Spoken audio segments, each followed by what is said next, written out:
राम रघुनंदन राम राम। श्री राम राम भरताग्रज राम राम। श्री राम राम रणकर कश राम राम। श्री राम राम शरणं भव राम राम। माता रामो मत्पिता रामचन्द्रः। स्वामी रामो मत्सखा रामचन्द्रः। सर्वस्वं मे रामचन्द्रो दयालुर्नान्यं जाने नैव जाने न जाने। अञ्जनानन्दनं वीरं जानकी शोकनाशनं कपीशमक्षहन्तारं वन्दे लङ्काभयङ्करम्। भक्ति भक्त भगवंत गुरु चतुर नाम वपुए। इनके पद वंदन किए नासद विघ्न अनेक। बोलिए श्री राघवेंद्र सरकार की जय। रामायण श्री राम कथा की जय। श्रीमद गोस्वामी तुलसीदास जी महाराज की जय। परम मंगलमय परात्पर अखिलेश्वर अचिंत कल्याण गुणगण निधान सर्वेश्वर सर्वाधिपति श्रेष्ठ आचरणवान प्रजा के सुखदाता आनंद कंद श्री रामचंद्र। कौशल्या आनंद वर्धन अवध नरेंद्र नंदन श्री रघुनंदन। विदेह वन सभय जयंती जनक नरेंद्र नंदनी। भासुती जगदीश्वरी माँ सुनैना की आंखों की पुतलिका। विदेह जा जनक जा जनकाधिराज तनया जनक राज किशोरी वैदेही मैथिली श्री राम प्राण वल्लभा श्री जानकी जय। इन दोनों युगल सरकार के पावन चरण अरविंदों पर कोटशा नमन नतमस्तक वंदन एवं अभिनंदन। तीनों मैया चारों भैयाओं के चरणों में कोटि कोटि प्रणति। अनंत बलवंत गुणवंत श्री हनुमान जी महाराज के पावन चरण कमलों पर कोटशा प्रणति। समस्त भूतादिक सिये राम मैं सब जग जानी। करहूँ प्रणाम जोरी जुग पानी। हम सबका यह परम सौभाग्य कि श्री राम कथा मंदाकिनी पर अवगाहन करने का जीवन में सद सौभाग्य प्राप्त कर रहे हैं। श्री राम भद्र सरकार की हेतु की कृपा, जिसके फलस्वरूप यह राम कथा चरित्र का जीवन में आना, हम सब इस समय पर बड़े ही पावन पुनीत प्रसंग पर बने हुए हैं। यह उस समय का प्रसंग है जब प्रभु हमारे राघव लाल जी लखन भैया के साथ गुरुदेव की कृपा से मिथिला नगरिया पहुंचे हैं और वहां पर गुरु पूजन के लिए पुष्प चयन करने के लिए फुल बगिया पर आए हुए हैं। माता जानकी भी गिरजा पूजन के लिए अपने सखियों के साथ गई हैं और उन्हीं सखियों में से एक सखी घूमते टहलते पहुंच गई फुल बगिया की ओर। और जैसे ही महाराज फुल बगिया पर आई और उस बाग पर जैसे ही दृष्टि हमारे सामने सरकार पड़ पड़ी, ओहो, वह उनको देख करके प्रेम विह्वल हो गई, देखती ही रह गई। ऐसा सौंदर्य, एक श्यामल वर्ण है एक गौर वर्ण है, दोनों शोभा का समुद्र देख करके महाराज बड़ी मुदित हुई। अरे ते ही दो बंधु बिलो के जाई। प्रेम विवश सीता पही आई। ऐसा अद्भुत सौंदर्य उसने दर्शन किया प्रभु का, मानो आज जीवन सफल हो गया, नेत्र सफल हो गए। राघव जी का दर्शन करने के बाद वह सखी दौड़ी दौड़ी गई किसके पास? माँ सीता के पास। ऐसी दशा हो गई है उसकी कि महाराज नेत्रों से आंसुओं की धारा चल रही है, शरीर पूरा पुलकित है, मुखमंडल प्रसन्नता से भरा हुआ है। सखियां बार बार पूछ रही हैं कि अरे तुझे क्या हुआ? अरे सखी, तेरी ये अवस्था आज कैसी विचित्र हो गई है, तूने क्या देख लिया, क्या हो गया तेरे साथ? बहुत कुछ पूछ रही हैं। तेरी प्रसन्नता का कारण क्या है? उस सखी ने माँ जानकी का हाथ पकड़ा, कहने लगे अरे सियाजू, चलिए, यह मूर्ति पूजा आप, अभी तो आप प्रतिमा की पूजा कर रहे हैं, चलिए मैं आपको साक्षात देवता का दर्शन कराती हूँ। मैं अभी जिनको देख करके आई हूं वह साक्षात ब्रह्म देवता हैं। और वह बताने लगी, देखन बागो कुमार दोई आए। भय किशोर सब भांति सुहाए। देखन बागु कुंवर दोई आए। भय किशोर सब भांति सुहाए। वही बता रही है कि फूल बगिया पधारे अवध सैया, फूल बगिया पधारे अवध सैया, फूल बगिया पधारे अवध सैया, फूल बगिया पधारे अवध सैया। अरे कानों में कुंडल हाथ धनुहिया, कानों में कुंडल हाथ धनुहिया, हो जिनकी झलक रही है लरी कैया, फूल बगिया पधारे अवध सैया, फूल बगिया पधारे अवध सैया, फूल बगिया पधारे अवध सैया। सखी प्रेम विह्वल होकर के वर्णन कर रही है।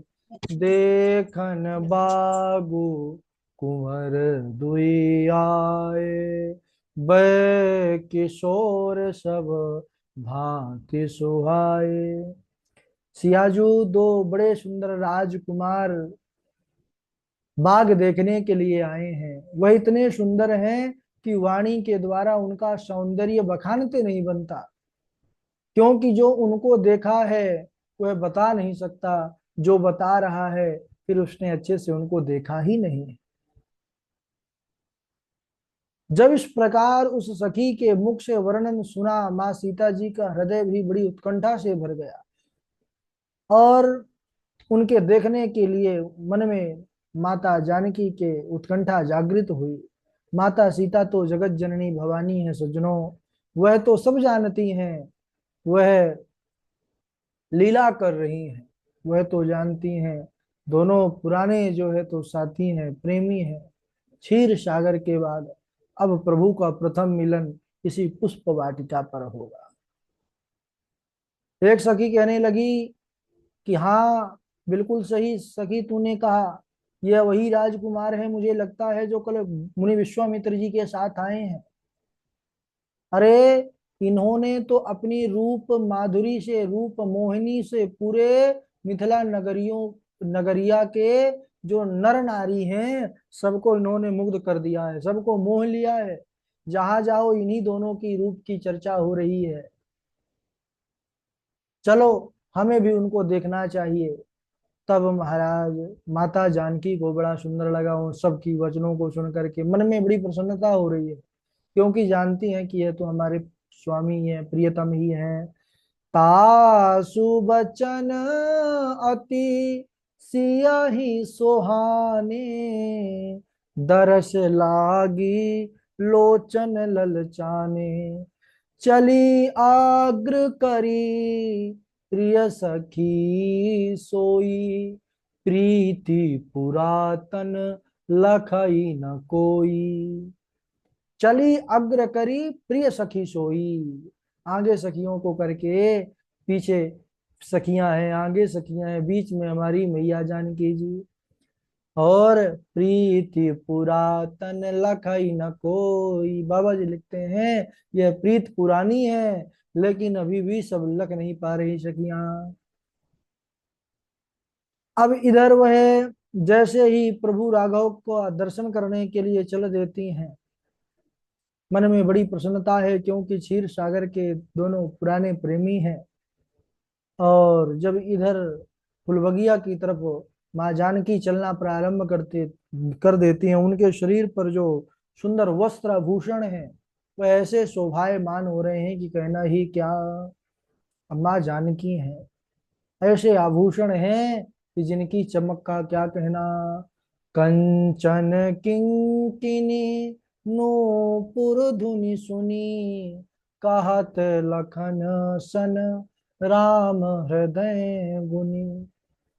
कंगन करधनी पायल, इस ध्वनि को सुनकर के भगवान राघव पुष्प चयन करना बंद कर दिए, उसी दिशा पर टकटकी लगा करके निहारने लग गए जिस दिशा से वह स्वर आ रहा था, वह ध्वनि आ रही थी। प्रभु ने लक्ष्मण जी को सावधान किया कि हे लक्ष्मण, यह ध्वनि ऐसी आ रही है मानो कामदेव ने विश्व को जीतने के लिए नगाड़े पर डंके पर चोट मारी हो। मानहु मदन दुंदुभी दीनी। राघव जी उसी दिशा की ओर निहार रहे हैं जहां से जानकी जी आ रही हैं। सीता जी के मुख रूपी चंद्रमा को देखने के लिए, निहारने के लिए आज राघव जी के नेत्र जो हैं ये चकोर बन चुके हैं। हमारे राघव जी के नेत्रों के जो पलक हैं ये भी गिरना बंद हो गए। निमि, ये जनक जी के पूर्वज हैं।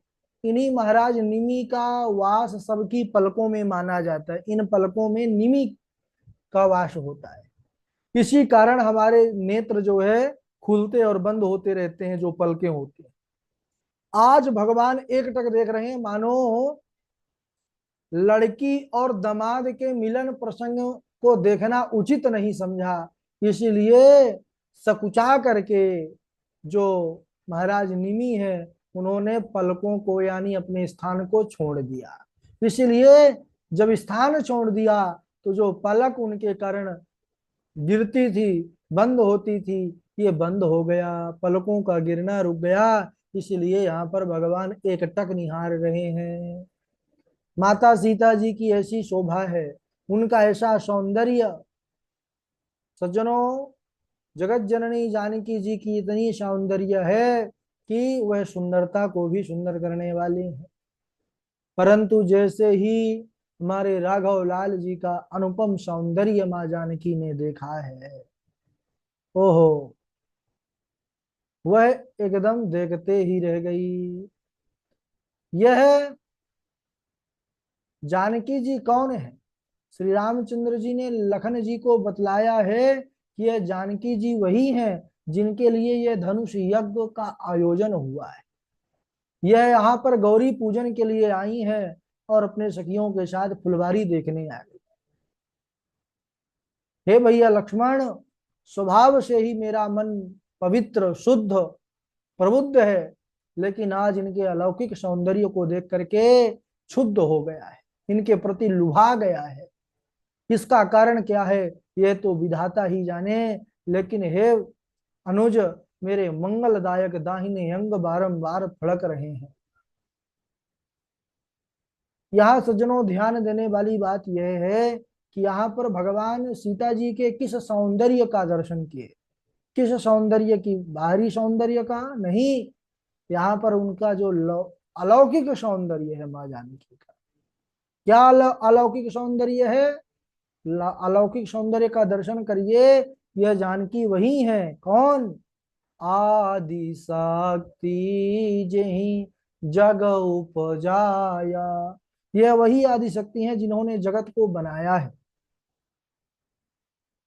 वो सब जगह व्याप्त रहने वाली हैं। आद्याम जगत व्यापनी, पूरे जगत में व्याप्त रहने वाली जगत जननी है। और आज वही जो है इस रूप में सामने है।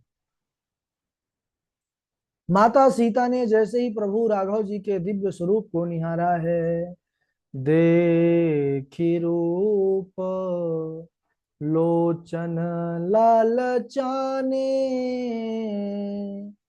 हर से जनु निज निधि पहचाने। आज देख करके माँ जानकी लुभा गए। राघव जी का सौंदर्य देख करके एकदम मुग्ध हो गए, नेत्र ललचा उठे। वह ऐसे प्रसन्न हुए मानो उनको अपना खजाना मिल गया हो। हर से जनु निज निधि पहचाने। रघुनाथ जी की सुंदर ऐसे स्वरूप को देख करके माता जानकी के भी पलकों ने गिरना बंद कर दिया। अधिक स्नेह के कारण उनका शरीर जो है पुलकित हो गया। लोचन मग राम ही उर आनी, दीन है पलक कपाट सयानी। सीता जी ने श्री रामचंद्र जी को आंखों के मार्ग से ले जाकर के हृदय पर प्रवेश कराया है। उसके बाद मन में विचार किया कि जो आंखों के मार्ग से आ सकता है वो बाहर भी तो जा सकता है। इसलिए हमारी जानकी जी ने अपने पलकों को ही, नेत्रों को बंद कर लिया। दीन ही पलक कपाट सयानी, माता जानकी जी ने अपने नेत्रों को बंद कर लिया। बड़ा सुंदर यह मिलन है ना। पुष्प वाटिका का जो ये प्रथम मिलन है बड़ा अलौकिक है। इसमें संतों के बड़े बड़े भाव हैं, है ना। देख करके राम जी को जनक नंदनी, बाग में बस खड़ी की खड़ी रह गई। राम देखे सिया माँ सिया राम को, दोनों अखियां लड़ी की लड़ी रह गई। अरे सिया राम के मधुर मिलन से फुलवारी मुस्काए, कुज कोयलिया कजरी गाए, कोयलिया कजरी गाए। सिया राम के मधुर मिलन से फुलवारी मुस्काए, कोयलिया कजरी गाए, कोयलिया कजरी गाए। तोड़ रहे थे फूल राम जी, गिरजा पूजन चली जानकी। तोड़ रहे थे फूल राम जी, गिरजा पूजन चली जानकी। पायल के झनकार से उनके, पायल के झनकार से उनके, कोयलिया हर्षाए, कोयलिया कजरी गाए, कोयलिया कजरी गाए। रोम रोम हर्षाए, कोयलिया कजरी गाए, कोयलिया कजरी गाए। बड़ा सुंदर, बड़ा अनुपम भाव है ये, जो माँ जानकी जी का, प्रभु श्री राम जी का यह पुष्प वाटिका का मिलन का प्रसंग है, बड़ा अद्भुत है। इसको आज यहीं तक, इसके बाद हम अगले दिवस में इसके आगे का प्रसंग करेंगे। बोलिए राघवेंद्र सरकार की जय। आज कुछ प्रोग्राम भी है हमारे घर पर, फिर भी हम जो है कक्षा को लेना आवश्यक समझे, है ना। प्रोग्राम चल रहा है, हमारे छोटे अनुज, उनका जन्म दिवस था। चलिए कोई बात नहीं, आप लोग जुड़े, ठाकुर जी कृपा बनी रहे। बारी बारी से आप लोग चौपाई सुना देंगे। सबसे पहले हिंदू पराशर जी हैं, पूर्वी जी हैं, अवध बिहारी जी हैं, सुनाइए। राधे राधे गुरु जी, प्रणाम। हाँ सुनाइए। अशुभ होई जिनके सुमिरे ते, बानर रीछ बिकारी। वेद विदित पावन किए ते, सब महिमा नाथ तुम्हारी। प्रभु तरु तर कपिडार पर, ते किए आपु समान। तुलसी कहूँ ना राम से, साहिब शील निधान। अरे पिता तुम बाबरे, कहाँ बताऊं राम। मुँह में तो मैं खड्ग खम्भ में, जहाँ देखो तह राम। और हूँ एक कहूँ निज चोरी, सुनु गिरि जाति दृढ़ मति तोरी। काक भुषुंड संग हम दो, मनुज रूप जान ही नहीं को। राधे राधे गुरु जी। हाँ राधे राधे। पूर्वी जी आप सुनाइए। राधे राधे गुरु जी, प्रणाम। हाँ सुनाइए। क्षमा चाहेंगे गुरु जी, आज हमें चौपाई याद नहीं हो पाई।